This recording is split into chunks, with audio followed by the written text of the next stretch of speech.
So we actually follow quite a few YouTube channels, and I really enjoy it. I especially enjoy full-time RVers and camper vans and things like that. There are a couple of channels though that I really enjoy, and I actually watch every video. And one of them is a guy called Brian from AdventureVanMan. But he's all the way out in the West, and I didn't figure, you know, we'd ever have an opportunity to actually meet him. Well, hey guys.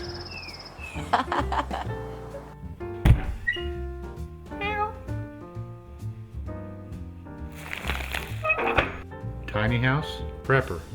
Hi everybody, I'm Bill. And I'm Elizabeth with Tinyhouse Prepper. And I'm Brian with AdventureVanMan. And we're very happy to have him here. He's been great. Can you show us a little bit of your van? Yeah, you're welcome. Okay. This is my tiny home on wheels. Okay, let's Cool. go. Well, this is my tiny home on wheels. This is a 1991 Chevy G20 conversion van that I pretty much gutted the back end of it and did my own custom build on it to have all the essential things that I feel I need on the road. So if you'd like, we can take a little quick look on the inside, and I'll just kind of break down the basics that I have. Right off the bat, you can see I do carry a propane tank, which fuels my propane stove, and I also have a little propane heater that I can use in the cold weather. And you know, for me, I do YouTube videos on the road, and I'm kind of dabbling in other online pursuits as far as businesses. So having an office space was a big, you know, necessity for me. I didn't have that in my previous camper van. So this really makes me feel like it truly is a tiny home. I've got my office space, I can do all of my business stuff, YouTube videos, and then I do have solar panels on the roof, which charges up a battery bank. I don't see them. Yeah, they're on top outside. I run 200 watts of solar power and then 350 amp hours of battery bank, which is under the bed. This is kind of my power setup, the charge controller, inverter to plug in my laptop and other things. Got lights around, fans, the roof vent fan to keep fresh air in here. And then the battery bank also powers a little 12-volt fridge. This is a Dometic fridge that you know, I can keep my groceries in, and it's just super, super convenient. Worry-free, I never have to do any maintenance with it. And then the propane tank powers my dual burner propane stove. So this is kind of my kitchen area. It's a little cluttered because the build is not finished yet, but Yeah, you've only had this for this is a new to me van. Yeah, I had a smaller Dodge van, so I will be adding overhead storage, cabinetry, and shelves. But for the most part, it has everything I need. I do have a little porta potty underneath here, kind of like a chemical toilet setup, so I'm covered there. I do have an outdoor shower setup. I use a shower tent and an on-demand water heater that's propane powered. And yeah, comfortable place to sleep. What else do you need? It's worked out really well for me. It allows me to travel, explore the country, as well as be able to stay on top of my YouTube channel. And it's worked out so great for me. Life has just become such a joy to live this way. That's it. So on the back of the van, this is kind of a new setup for me with this van. I do have this kind of cargo motorcycle rack. I keep my little Honda trail bike, which is just great for getting out and exploring in the remote spots I camp, as well as the mountain bike, you know, to make sure I get plenty of exercise and can explore with that as well. So yeah, it works really good. I've got a little ladder so I can kind of access the solar panels, clean them as needed, and yeah, that's the external setup. All right. Well, You guys want to say a prayer? yeah, with your blessing, sweetheart. Sure. Oh, thank you, Lord God, for your many blessings, and thank you for this food and for providing. Thank you for bringing Brian to us safely Yes. and giving him safe travels as he goes Yes. on his way. We thank you in Jesus' name. Amen. Thank you again, guys. Oh, you're very welcome. Well, I'll do just a little quick. I don't know how I'll use this, or I may even not, but I might try to make it so it can connect to an interview somehow. But Okay. I was always told, film more than you think you'll need. Yes. Well, I am checking in here from a new location. I got an invite from some viewers of the channel that I've kind of been talking with a little bit. So this is Bill and his wife Elizabeth. They live in a small trailer. Their channel is Tinyhouse Prepper. And Elizabeth has made up this wonderful looking meal, some chimichangas here. And look at this, guys. I think they know me. They've got Cholula. Yep. So again, guys. Notice it's not full. Yeah, that's a good sign. Been using That's it. good. You actually eat it. Yeah. Well, thank you again, guys, for the invite and the wonderful meal. It's been a great visit. Great. We're going to dig in.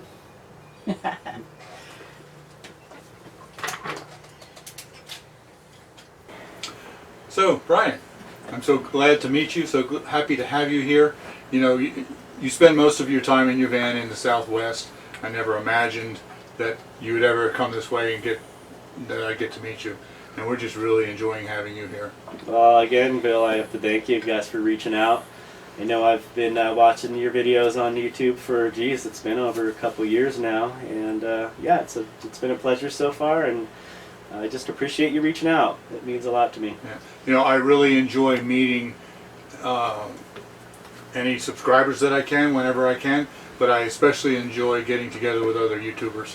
It's just like a camaraderie there. It is. It's cool. Yeah. It's cool. We have been enjoying watching your videos for years. I don't think we've Awesome. missed one. Awesome. Thank you, guys. Yeah. Thank Really you. enjoy it. So you are living full time in your van. Yep. I moved into a van. I want to say it would be October of 2014. Okay. So Wow. it's been almost coming up on a full 4 years, Wow. right? Yeah. Yeah. And then I hit the road about a year into that, so I've been on the road living out of the van for a solid 3 years. Mm. It's been a trip. More ways than one. Yeah.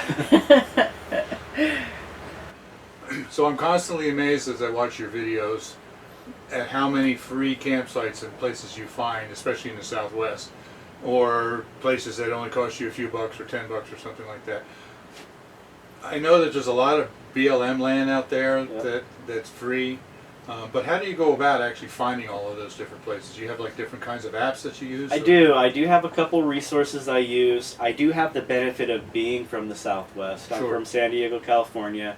I grew up camping with my family, so I'm pretty familiar with the camping areas, although we stayed at paid campgrounds most of the time. But when it came time for me doing my own thing and being out, you know, the internet these days changes everything. It Oh, yeah. does. Not just the camping, the travel. I mean, I can recall my road trips, you know, 15 years ago when the internet was in its infancy, and no cell phones. You know, you had to stop and, you know, to connect with family, use a pay. Like now, everything's on your phone. So between, you know, kind of scouring websites that have information, you know, about public places, the official websites. There are apps like freecampsites.net. That one I've heard of. I've met the woman that created that. Okay. She actually teamed up with someone, and that's an incredible resource because it's one of these user updatable. Like you can add a spot to it, Okay. and then she, you know, the owner of the site moderates it, checks it over, verifies it, and then posts it. So it's an accumulation of, you know, the user's favorite favorite campsites, and they focus on free sites. There's another one, Campendium, which is kind of a compendium of campsites. They have pay and free ones, but you can click a free filter tab and it'll just show you. Just punch in an area, you know, say you're in Phoenix, Arizona area. You punch that into that app and there'll be options that come up. But once you get to kind of know, and it doesn't take much, learning where you can camp for free, Bureau of Land Management, BLM land, is pretty much fair game everywhere. As long as you're you're within the borders, you can camp up to 14 days free most of the time. National forests are typically the same. And, you know, you just get kind of used to, and, you know, something for me that's helped is just being on the road. You network with people. You know, you camp with someone, you meet them, you find out where they came from, and everyone's kind of sharing their info. Or you stay in somebody's driveway. Yeah, exactly, exactly. Yeah. Never at a loss for Yeah. places to camp. As you have moved further east, have you found it more difficult? Because there's not as much stuff here as far as BLM and all that kind of stuff. The only thing I've noticed about the East, and I've got a little experience in like Kentucky, Tennessee areas, and it was fairly just as easy. National forests are pretty much all over the country. Even some state forests will allow free camping. So are all those things like national forests and things, I guess, listed in free campsites? In free campsites net on most maps. Okay. I mean, most atlases, it's that green box off area. Right. And if your map has enough detail, it's going to have the little dotted lines, which are the dirt roads. So, I mean, you really don't, and I started out relying solely on apps like freecampsites.net. And now I have more experience. I'm kind of challenging myself. I feel like just going on freecampsites.net is kind of like the easy way out. Somebody, to put that site on that website, that campsite, somebody went and found that on their own without the internet, without it. Right. So I kind of want to be that guy and go find my own and explore. That's half the fun. Of course, if the sun's going down and you need a place to park to sleep for the night and you don't know where you're going, it's great to have those apps. Yeah, that was my next question. Do you ever get stuck at night and you don't have a place and you don't know it hasn't happened yet. I'm very proactive. I have a role where I want to be in my next camp by 3 p.m. Because if I show up and there's a problem, I've still got a good few hours of daylight to go to plan B. Sure. So I think that's why I've never had a problem. But yeah, in the Northeast so far, it's going good. I have paid for a couple campgrounds, but that's just been because I'm kind of tired and don't want to veer too far off the highways. Mm-hmm. But I'm looking, you know, in New York State, Vermont, New Hampshire. They've got national forests, they've got state forests, so I'm pretty confident I'll find some pretty nice stuff. Okay, very cool. You know, my viewers know that we have this new travel trailer, and we're looking to head out in the road, you know, and we'll probably start out most of the time in paid campgrounds just because we don't know what we're doing. Yeah, we're not sure what we're doing yet. But we are very much looking forward to getting into a lot more of what you're doing and keep the cost down by finding free or low-cost places. It really helps, especially with the rise in gas prices. Oh, yeah. To be able, I mean, the lodging adds up quick. You can find a cheap, you know, $8, $10 a night campground, but you do that for a couple weeks, that adds up. Right. You know, and if it's your full-time life, yeah, it's cheaper than rent, but still. It can add up. Yeah, you're burning a lot more fuel, so. Yeah, so that actually brings up the next question, talk about finances. That's probably one of the biggest questions that you get. How do you afford this? Yeah, it was my biggest question. Yeah. The research I did before I hit the road, that was on the top of the list. And you know, just 3 years ago, before I hit the road, it's probably going on 3.5 years now, there was less information than there is now. There is, you know, a lot of you may know, may not know, there's a movement happening. There's a lot of people that are getting into full-time RVing, full-time living in vans, smaller vehicles. And just over the last 3 years, there's been an influx of information and but at the time I was doing research, I was finding people on YouTube that were kind of sharing they were living on the road, but there wasn't a lot of people sharing how they were financing it. Where was their money coming from? And it was a big mystery, and it was very frustrating. And it kind of led me to believe, oh, there's no way I can do this. This person is rich, they inherited money, they're a trust fund, there's something I don't know. Right. So I just kept on doing research, and what I came upon that seemed to be the best fit for me were seasonal jobs. Okay. A job that had a defined start date and, more importantly, a defined end date. The idea of being out of the road and just trying to apply at a normal job and then having to tell them or kind of white lie and say, yeah, I'm here for the long haul, so I would get hired, and then break to them 2 months later when I'm ready to roll. So I found out that there's a ton of seasonal jobs all over the country. Stuff from agriculture work, harvest work. My first couple jobs were Amazon.com during their holiday season, which is still a thing. You know, they'll hire people anywhere from 4 months right down to just a month, and usually give you a free campsite. So all these perks to kind of lure in somebody on the road. And that soon as I found that whole rabbit hole to go down to, I realized that there's websites devoted to it. Are there? I was going to ask how you found out. Work Camper News was probably the one that I found first. Work Camper News. And that just came up by luck through the power of through Google search. Yeah. I think I was just searching like camping and work in the same, you know, search, and then this site came up. And then I realized there's whole websites catering to people that are traveling. Coolworks.com was another one. And then through that rabbit hole came up upon this sugar beet harvest up in the North Dakota area.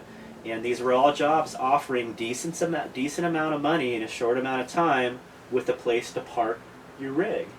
And, you know, exactly what I'm looking for. Yeah. Get me on the road, get me seeing new places, and still be able to feed the savings account. That sounds good. Yep. So you've got a big one coming up soon. I'm going to Alaska for the Alaska. first time. Going to Wow. work in the fishing industry.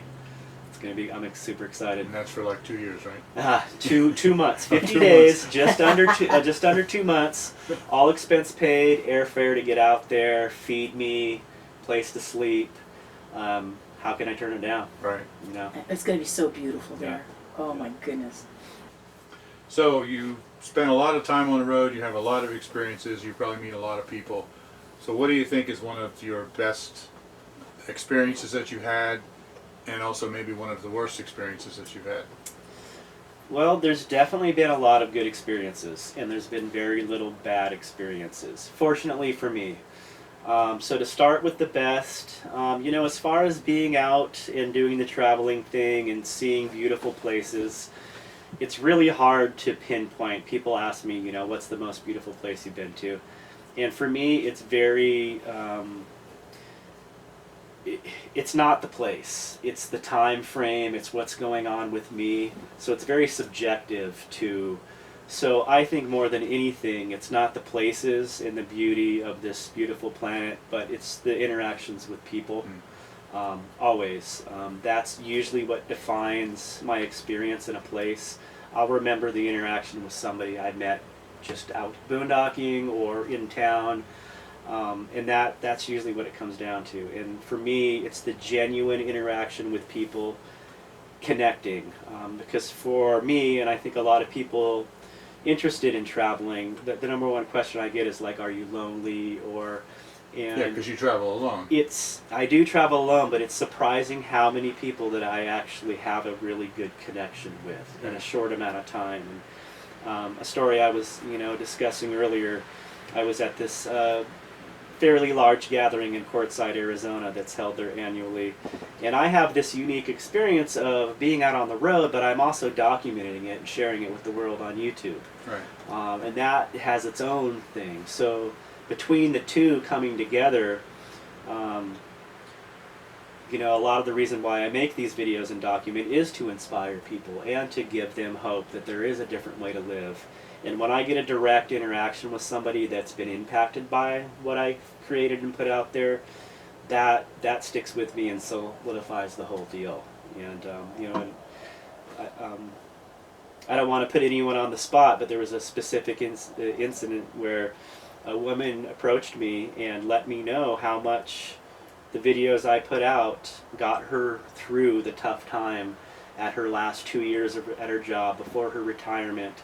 And the tears running down her face and the embrace that she gave me just kind of confirmed that this is real. This is not, I'm not just throwing silly videos out there. Sometimes it feels like that, but when someone comes up and gives you that kind of feedback, that's something I'll never forget. That'll be with me for the rest of my life. Yeah. It's intense.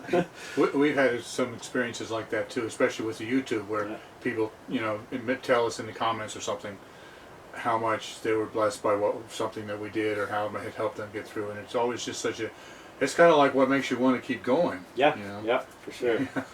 Now, bad experiences, really not a whole lot. I've been very fortunate. I need to knock on some wood somewhere. Very little automotive problems, vehicle problems with the vehicle. Very little problems with bad interactions with, you know, locals in the areas I've been. Can I even think of anything that was not really? I hate to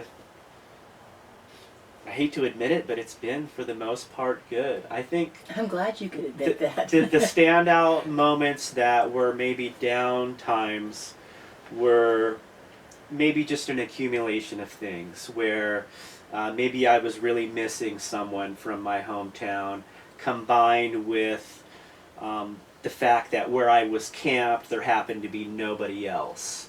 So a lot of times if I am feeling a little bit of emptiness or down, I'm proactive. I seek someone out. If I see someone camped down the way, I'll take a bike ride and casually wave, and if they're receptive enough, I'll go over and strike up a conversation, and that gets rid of that feeling of being alone. And so I think maybe the times that stick out is when those situations have all kind of come together. I'm feeling down, there's nobody around, and I'm just kind of left to sit with it. But you know, that's life. I experienced that when I was in an apartment.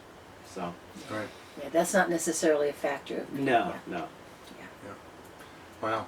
So, any questions you want to ask the expert? Do you like ever run into? I don't think you already asked him this. Ever run into situations where it's like hard to get your laundry done, or you know, where it's an. I know you got your shower thing. We've seen a video about your shower thing, but just some of the everyday just. You know what? That's a great question, and this is something I was reminded by with someone I was just talking to. I don't touch on this enough. You know, the laundry thing usually works out.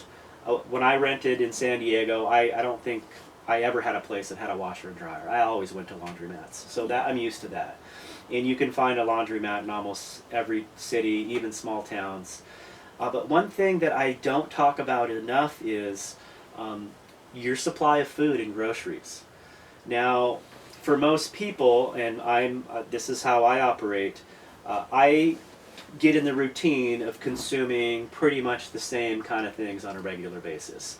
And I also get used to a certain store that has the products that I like, and you just get accustomed to that. Yeah. And one thing I think people take for granted is that convenience. When you're out on the road, and this is one of the reasons why I've kind of got in the habit of shopping at large chains that are everywhere, is because you can count on them. And Walmart is one of the big ones, and they happen to let you park overnight in most of the parking lots. So I find myself going to that store in particular because I can go in there and I know the product I'm looking for, and I can go grab it and find it. But that's not always the case. There's a lot of times, like where I just came from, it's a small town and it's just a very small market, and it takes a little bit of creativity and acceptance to the fact that you're not going to find what you're used to, and you're going to have to shop around a little bit more and maybe pay more, and that is more of a challenge than I think most people forecast it will be. It's an issue. You know, I know that every time I have ever had to sort of get used to a new grocery store, there's such a learning curve. Yeah. And then after a while you get familiar with it and you kind of know where you're going. But you're right, to be constantly in a new environment where you're looking at possibly different places to try to find things, it would be a lot harder to be familiar. Yeah, and to maintain a decent diet. Yeah. And what I find is when I end up in these small markets, I'm more apt to get the boxed meals and the canned, this super high sodium, which is not the healthiest, just because they don't have what I'm used to. They might have a comparable product, but I'm not in the mindset to go seek it out. So that is probably one of the more outside of the shower thing, which I've kind of overcome with some outdoor portable shower setups. And you know, traveling alone is a great thing for that because you don't have someone telling you stink. Well, you've been smelling very nice ever since you've been here. That's funny. That's a good point. Well, oh, goodness. I got to say this to you guys, because I have a lot of very faithful, devoted Thrive Life users, and I know what I'm going to hear. Tell them about Thrive. I know all about Thrive. So not only did we tell them about it, but you remember that chimichanga cooking video that we did? Yeah. We had chimichangas tonight. The chimichangas it's no joke. And the ingredients were the majority of it was Thrive. Yeah. So, I can't argue with that. I was impressed with the cheese. Yeah, isn't that surprising? Impressed with But the cheese. I know that if I hadn't said that, everybody would be saying, tell them about Thrive, tell them about Thrive. And then we'll have some people saying, oh, are you still talking about Thrive? You know, you did come up with I think a really important good point. And Bill ran into this a lot with all those years being in the truck, so many hours in the day. And that is maintaining healthy eating. And I know you get out and you ride your bike and try to be active. You know, we've seen you do that. I know you do that. but maintaining healthy eating is challenging. I know that was challenging for Bill for a lot of years, to try to have something with you that that you don't get sick and tired of, or that you know is going to be good for you. Especially in a world where it can be real easy just to go grab something. Yeah. Yeah. And, if you're in a town, fast food is everywhere you look. Mm-hmm. But something else popped into my mind. Mail is an issue. Ooh. Mail is an yeah. issue. I use a mail forwarding service, and that's kind of necessary for my residency in the state I claim residency, to register my vehicle and not have to worry about inspections and stuff. A lot of people would recommend and suggest, we'll just have a family member, have your mail sent there and there.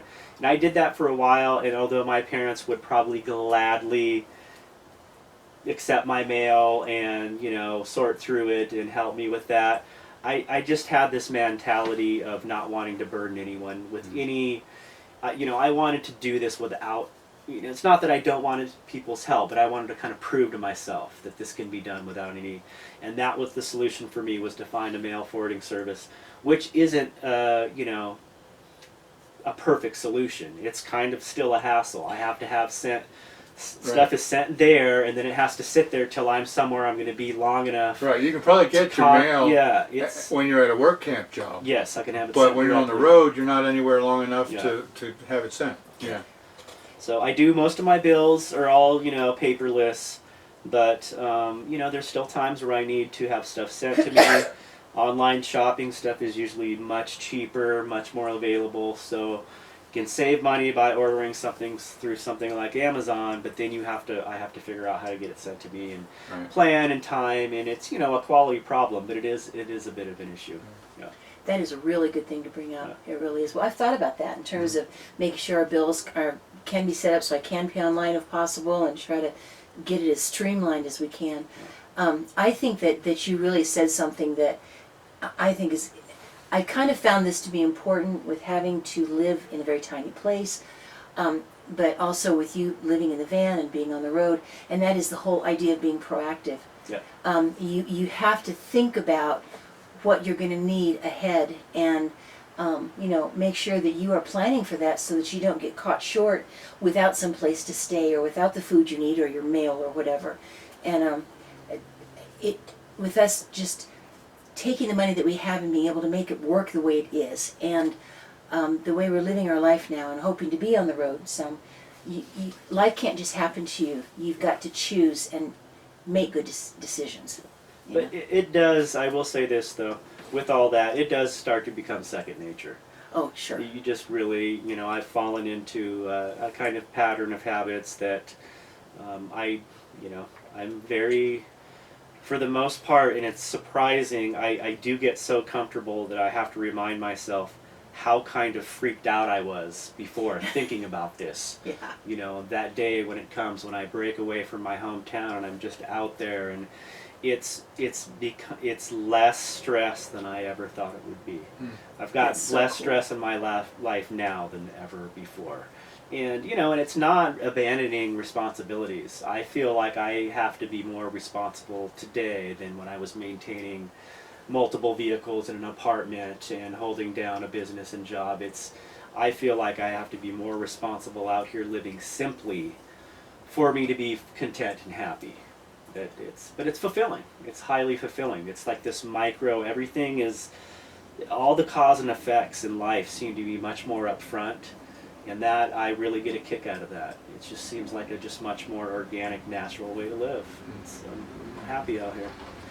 When Bill and I went on a bike trip years ago, on a tandem, we parked our car in Cleveland, Ohio, and then we got on the bike in heavy rain and just started going through downtown Cleveland to get up to the lake, to go along the lake. So I'm suddenly finding myself in downtown traffic on this bicycle with the huge skyscrapers, and there's nobody there to rescue us or pick us up. And on the first day of a 2-week bicycle trip. Yeah, on the first day of a 2-week bicycle trip. In the pouring rain. With nobody there to come and rescue us or pick us up. It was just us and our bicycle to get through that big city and then get along on the trail and be where we needed to be by that night. And pouring rain. We had everything scattered all over the hotel room that night because everything was soaked, no matter how hard we tried. And at first it was very intimidating, but I got to where it was like, what an incredible sense of freedom and adventure. you know. And I thought of it as like kind of like having our own turtle shell, and that van has got to be like the coolest turtle shell. It You is. know. It is. You know, and some of the times I value it the most is in bad weather. I just went through a few days of rain, and after a few days, I do get tired of being cooped up.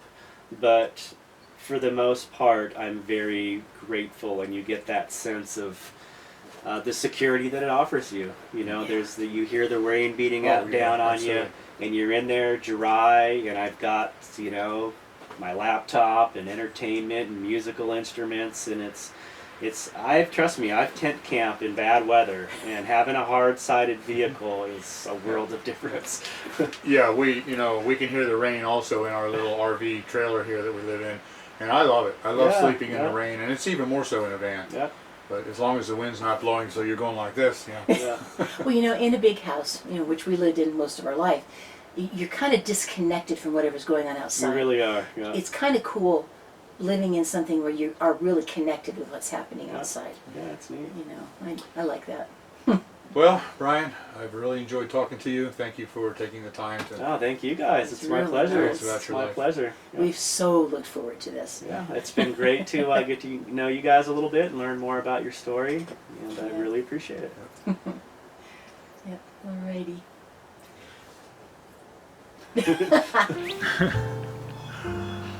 Thank you so much, Brian, for stopping by. We really enjoyed it, and thanks for taking all the time to do the video with us and everything. My goodness. Well, thank you guys for the hospitality and the meals. It's been a pleasure. It really has. I hope we see each other down the road. I'm sure we will. Yeah. And if you guys are interested in checking out Brian's channel, I'm sure you would enjoy it. It's AdventureVanMan, and I'll put a link on the end screen and in the description below. Appreciate it. So, Thank you. all right. Yeah, come on over, guys. I'll be posting videos a few times a week in my travels, so we'd love to have you. And while you're subscribing to his channel, of course, if you haven't subscribed to ours, you can still do that too. Right. Give us a like. Yeah, the likes help. Yeah. So, thank you very much, everybody. We'll see you next time. Bye. Be blessed.